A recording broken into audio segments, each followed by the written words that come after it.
Hello everyone, কেমন আছেন সবাই? আজকে আমি আপনাদের সাথে শেয়ার করব ঘরে থাকা উপকরণ দিয়ে কিভাবে আমি কাবাব তৈরি করলাম।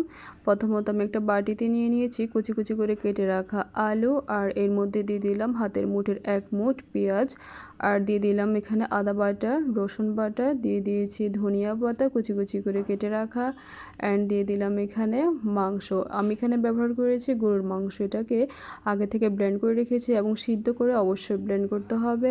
আর এর মধ্যে দিয়ে দিয়েছি হলুদের গুঁড়া, মরিচের গুঁড়া দিয়ে দিয়েছি 2 চা চামচ, আর দিয়ে দিলাম লবণ, আর 1 চা চামচ ব্যবহার করেছি মাংসের মশলার গুঁড়া।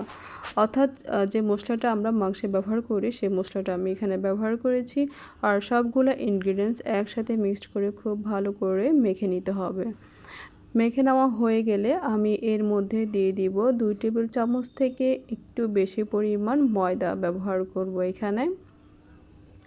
ময়দা দেওয়ার কারণটা হচ্ছে যেহেতু এখানে বড়া তৈরি করব আর এখানে আলু ব্যবহার করেছি, যার জন্য এখানে আমাকে ময়দাটা ব্যবহার করতে হবে। দেন ময়দাটা দিয়ে আমি আর একবার খুব ভালো করে মিক্সড করে নিব। মিক্সড করে নেওয়া হয়ে গেলে এর মধ্যে আমি দিয়ে দিব একটা ডিম। পুরো ডিমটা এখানে ব্যবহার করব। ডিমটা ব্যবহার কারণ হচ্ছে যেন বড়াটা যেন গোল গোল একটা শেপ দেওয়ার জন্য। আর এই ডিমটা দিয়ে খুব ভালো করে মিক্সড করে নেওয়া হয়ে গেলে আমি এখন বড়াগুলো তৈরি করে নিব।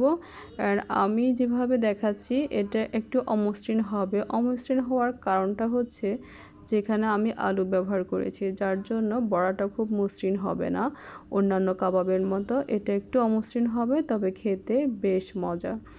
আর তেলটা গরম হয়ে আসলে আমি একে একে সবগুলো বড়া দিয়ে দিব।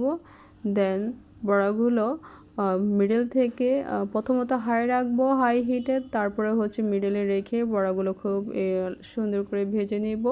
আর দেন ভেজে নেওয়া হয়ে গেলে আমি একটা ফ্রিজের মধ্যে উঠিয়ে নিলাম। এই হচ্ছে আমার বড় রেসিপি। আর রেসিপিটা যদি ভালো লেগে থাকে অবশ্যই এটা লাইক, কমেন্টস এবং শেয়ার করবেন। সবাই ভালো থাকবেন। আল্লাহ হাফেজ।